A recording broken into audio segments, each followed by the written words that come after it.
আজকে আমরা একটি নৌকার ক্ষেত্রে যখন গুণ টানা হয় সেই গুণ টানার ক্ষেত্রে আসলে কেন গুণের তারটি লম্বা রাখা হয় সে বিষয়ে একটু আলোকপাত করব এবং আমরা আসলে ভেক্টরের পয়েন্ট অফ ভিউ দিয়ে এটিকে ব্যাখ্যা করার চেষ্টা করব বা ভেক্টর উপাংশের পয়েন্ট অফ ভিউ থেকে। তো আমরা এখানে একটি নৌকা দেখতে পাচ্ছি, এখানে এক্সক সেটা হচ্ছে এই জিনিসটা হচ্ছে গুণ টানা হচ্ছে, এই আমাদের গুণ টানা। তো এই গুণ টানার মাধ্যমে নৌকাটিকে আমরা সামনে নিয়ে যাওয়ার চেষ্টা করছি। এখন এক্ষেত্রে হচ্ছে কি, এই গুণ টানার যে বলটা, এই যে এখানে ও আর বরাবর দেখানো হয়েছে, এই বলটা আসলে দুইটা উপাংশে ভাগ হয়ে যাচ্ছে। একটা হচ্ছে এক্স অক্ষ বরাবর আমাদের এফ এক্স, আর একটা হচ্ছে ওয়াই অক্ষ বরাবর, সেটা হচ্ছে এফ ওয়াই। এবং এদের মধ্যবর্তী কোণ হচ্ছে গিয়ে থিটা, অর্থাৎ যে আমাদের রেজাল্টেন্ট ফোর্সটা আছে তার সাথে এফ এক্সটা আসলে থিটা কোণ তৈরি করতেছে। এখন আমরা যদি একটু সামনে ভাবার চেষ্টা করি, যে এক্সপ্লেন করার চেষ্টা করি যে দড়ি দিয়ে নৌকা টানার প্রক্রিয়াকে ভেক্টর বিভাজনের মাধ্যমে ব্যাখ্যা করা যায়। দড়ির টানকে দুটি লম্ব উপাংশে ভাগ করা হয়েছে, এফ এক্স এবং এফ ওয়াই। এফ এক্স নৌকাকে সামনের দিকে এগিয়ে নিয়ে যায় এবং এফ ওয়াই নৌকাকে তীরের দিকে টানে। এই এফ ওয়াই উপাংশটি পানির বিপরীত প্রতিক্রিয়া এবং হালের সাহায্যে প্রশমিত করা হয়, যার ফলে নৌকা সামনের দিকে চলতে পারে। তাহলে আমরা বুঝতে পারতেছি যে আমাদের যে এখানে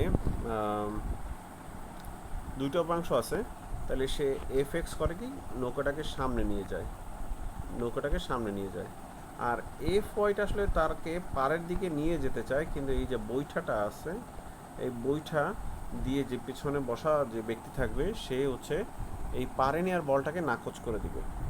তো আমরা আবার একটু সামনে আগাই, যে আমরা অলরেডি আলোচনা করেছি।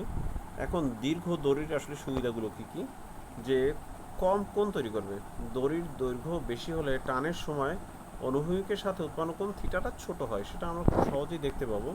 যে দড়িটা যত লম্বা হবে আমরা দেখতেই পাচ্ছি যে থিটার মানটা আসলে ছোট হয় এফ এক্সের সাথে। সো আমরা বুঝতে পারছি থিটার মানটা বেশ ছোট হবে, ফলশ্রুতিতে কার্যকর টানটা বেশি হবে, F equals to F cos theta. আমরা জানি থিটা যত ছোট হয় কস থিটার মান তত বড় হয়, কারণ কস থিটার সর্বোচ্চ মান কত, জিরো। জিরো হলে কস জিরোর মান হচ্ছে কি, আমরা জানি ওয়ান।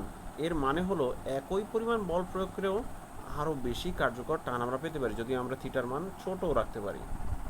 এখন এই কারণে গুণ টানার সময় যদি আমরা লম্বা দড়ি ব্যবহার করি, ফলশ্রুতিতে আমাদের বল কম প্রয়োগ করতে হয় এবং নৌকা চালানো সহজ হয়।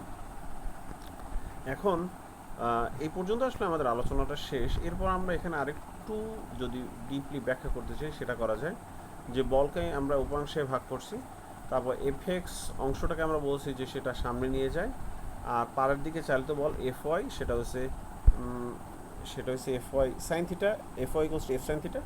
এটাকে আমরা বৈঠের সাহায্যে প্রশমন করতে পারি, সেটা আমরা ব্যাখ্যা করছি এখানে।